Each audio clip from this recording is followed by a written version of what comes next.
No, no! No! Are you listening?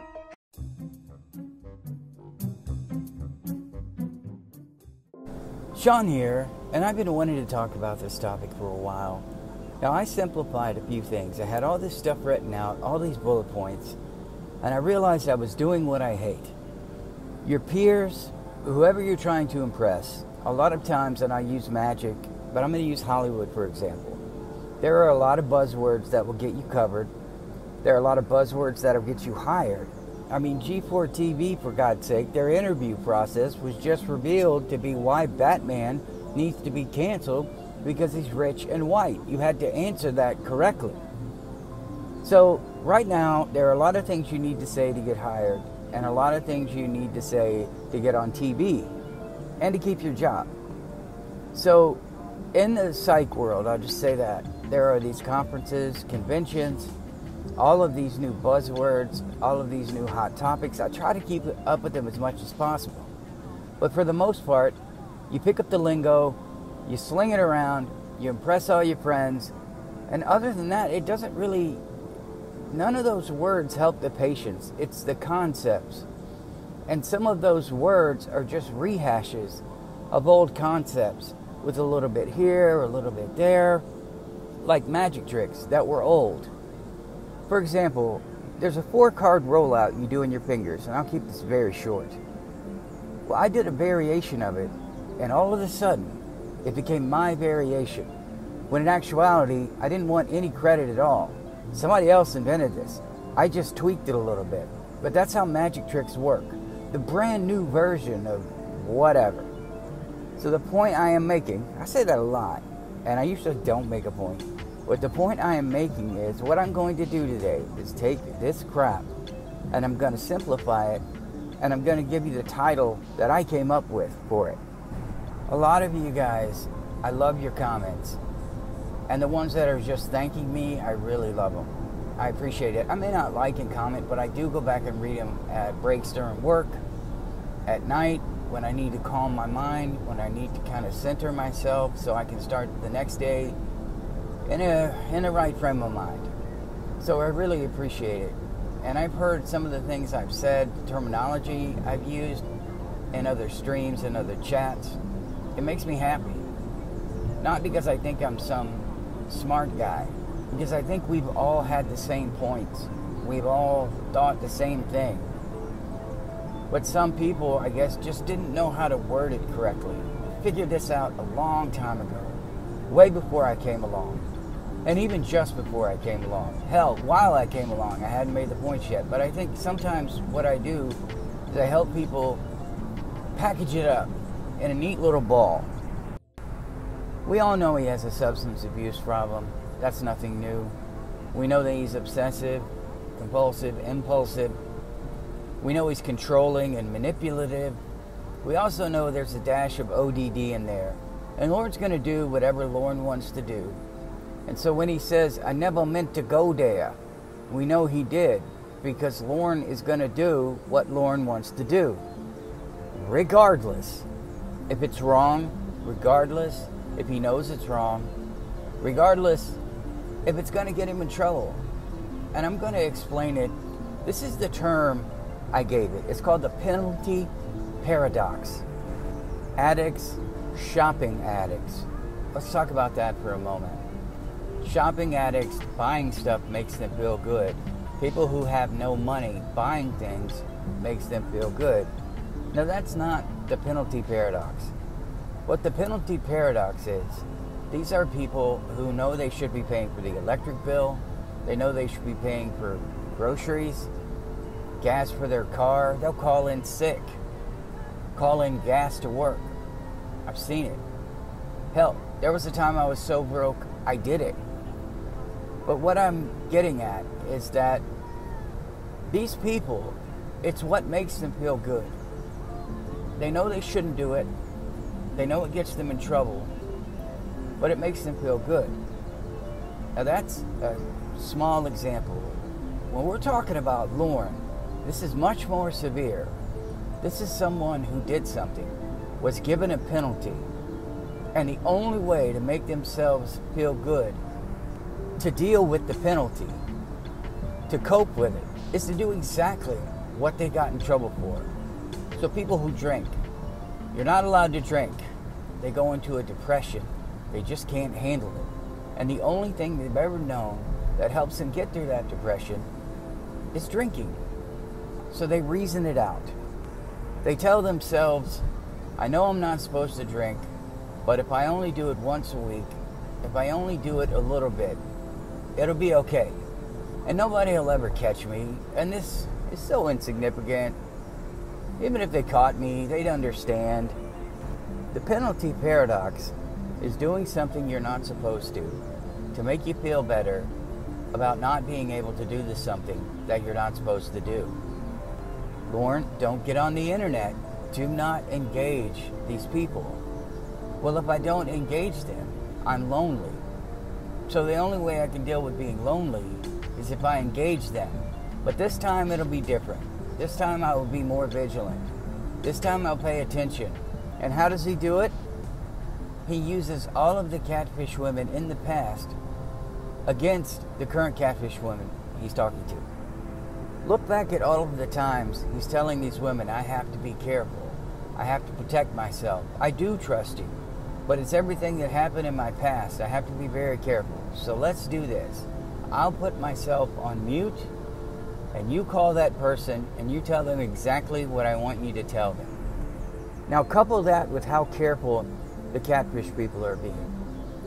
I'm listening to Wine Lover's channel. I go back and review it because she gives some good insight on Jamie Amy. And she's very careful, very cautious of what she says, how she says it, what she shares. And you realize then the risk that these people took to expose this guy, to keep him from dealing with real women. And over again, they tried to help him, they tried to teach him, they kept putting him in similar situations, hoping that he might learn something. After he rages against one guy, he immediately rages about another guy. With the new case he calls, he does not change. He's still the same douchebag. He will always be that guy. He refuses to listen. And with a little bit of oppositional defiant disorder, total Lorne there, he's got a little bit of it, but he's also dumb. And we're dealing with dumb people who have these other things they're diagnosed with. It is a tempest. It's a storm of stupidity, and they're going to do what they want to do. They don't know what's best for me. I know what's best for me. I know I shouldn't be doing this, but because they told me not to do it, because I reasoned it out in my head, and I now know that I should be able to do it, I'm going to do it, and they can kiss my ass. After they are done taking their one-ball bitch boy and kissing his ass, going back and talking to Lorne as a therapist, he's not going to be talking about not doing it. He's going to argue the reason about why he shouldn't do it. He's going to push, he's going to pull, he's going to combat everything. Look at the report. One of the reports from him was about Nikki. This is something Wine Lover read on her channel. I know she's not in favor right now, but she did contribute, and I respect her for that. Listen to these reports. They're trying to tell him, you just broke your probation. You just broke the policies. You broke your restrictions. And instead of going, oh God, I did, it's right there on paper, this guy goes into his, quote, well-rehearsed rant or speech and begins arguing about NBC and Chris Hansen and the Sting and everything else, because he's reasoned it out in his head that I should be able to do what I'm doing because I know that it's right. They just don't understand the backstory. They don't understand the circumstances. But I do, and that's what's important. Think about that statement right there. Whether you understand it or not is irrelevant. I do, and that's what should matter. I think that sums it up perfectly. He's telling women, I obsess over you. Whether you understand why I do it or not, that's irrelevant. So you tell me not to drink, but I'm going to do it. Whether you know why I'm doing it or not, it's irrelevant. Going back to Lorne doing what Lorne wants to do, I think one of the funniest statements to me, and one of the most enraging, and I really do get frustrated when he says this shit. If you tell me don't do it, I don't do it. Yes, you do, Lorne. They've been telling you not to be an asshole since the first time you were catfished. I'm sure you were told not to be a stalker and obsessive since the first time you ever looked at a woman. But you did it anyway. You got a restraining order. You were told to stay away from past women, and you did it anyway because they don't understand. These police, these bosses, supervisors at work, they just don't get it. They don't know what's going on. She's just mad at me. She's just mad at me. She's doing this because she's mad at me. It'll blow over. She doesn't really mean it. So Lorne does whatever Lorne wants to do because he reasons it out in his head. So when you're dealing with the penalty paradox, when you're dealing with someone who needs to do the thing that they're not supposed to do to make them feel better, to comfort them, while they can't do the thing that they're not supposed to do, you get that paradox. You get like 18 different dimensions all clashing into one. Can you imagine a multiverse? All of the Lornes come out. I can't imagine one single multiverse where he's successful. I can imagine a multiverse where he gets with Kayla and breaks through the sting wall, or possibly steals a bunch of money and uses that money somehow to keep his business going. But other than that, I just can't see a Lorne coming through the portal who's well-dressed, in a better place, not in his trailer. I think the best Lorne we would ever see is a trailer that doesn't look like a garbage dump with a hole in it so he can climb inside. We saw the pictures of him dressed up, and he looked like Humpty Dumpty. He really does look like a human egg now. It just makes me laugh so much. I love those pictures. But that's the penalty paradox. In the latest Blue Boy call, I think it's episode 22, she's trying to talk to Lorne about proof. And Lorne still thinks Xavier, after all of these years, is still trying to frame him, is still wasting his time, his life on this Cornville redneck who's destroyed his own life, who's done everything in his power to wreck it. His sources of information are tidbits from catfish women, from random internet searches where people are possibly talking about what these catfish women told him. The whole Xavier thing is preposterous, but he's reasoned it out in his head that the reason he went to jail, the reason there was child CP on his computer, is because Xavier placed it there. You can tell him all day Xavier doesn't exist. You can prove to him that Xavier moved on with his life, that he never once decided he was going to torment Lorne. Lorne has, quote, proof, unquote, that is not true. So you can't convince him. If you brought Xavier Von Erck to his trailer and you hooked him up to a lie detector and put a gun to his head and asked him, have you been tormenting Lorne? No. Because Lorne thinks the polygraph lies anyway. Maybe that's not a good example. But there would have to be some way that you could prove that Xavier wasn't involved. But Lorne still thinks NBC, the Sheriff's Department, Kentucky Bureau of Investigation, they wasted millions of dollars to frame him. Not the other guys, because they're all guilty. But they worried about this redneck living in a trailer or apartment that was falling apart, mold in it, he was sleeping on the floor. Rather than accept what he did, he starts inventing all of this proof in his head. So the way we normally deal with suspicion is we have the crime. Then we start investigating. Then we get a little bit of facts and we start to suspect somebody. So we investigate that suspect. And after we investigate that suspect, we use a little deduction. We look at all the proof we have. And if we think we have enough, we make an accusation. The way that Lorne works is suspect, accuse, gather information. And he doesn't even need real information. Lorne is the confirmation bias kind of guy. He'll see 1 billion articles telling him something is not true. But he's looking for the one that's going to tell him it is true.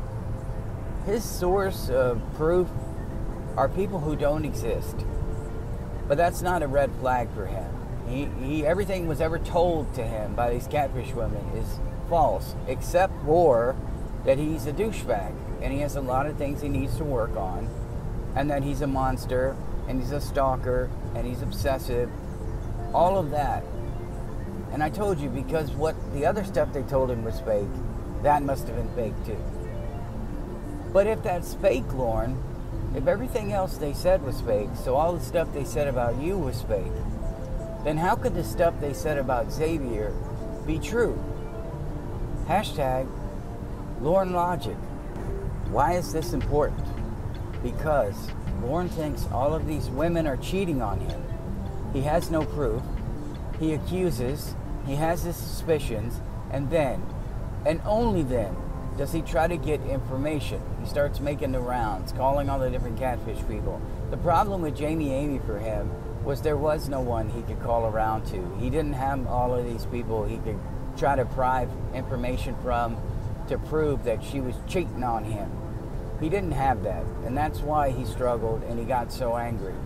There was no network of people who could feed him more lies or tell him what he wanted to hear.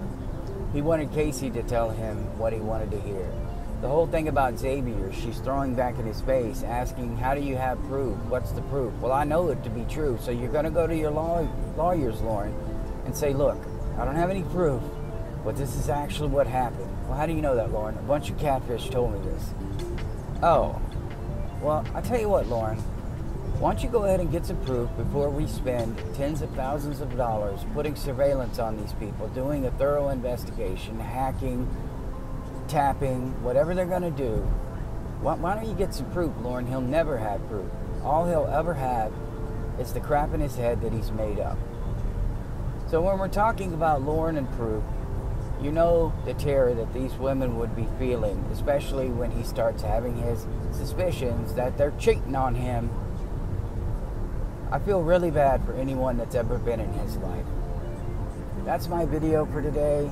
I love you guys. I will see you in the next one.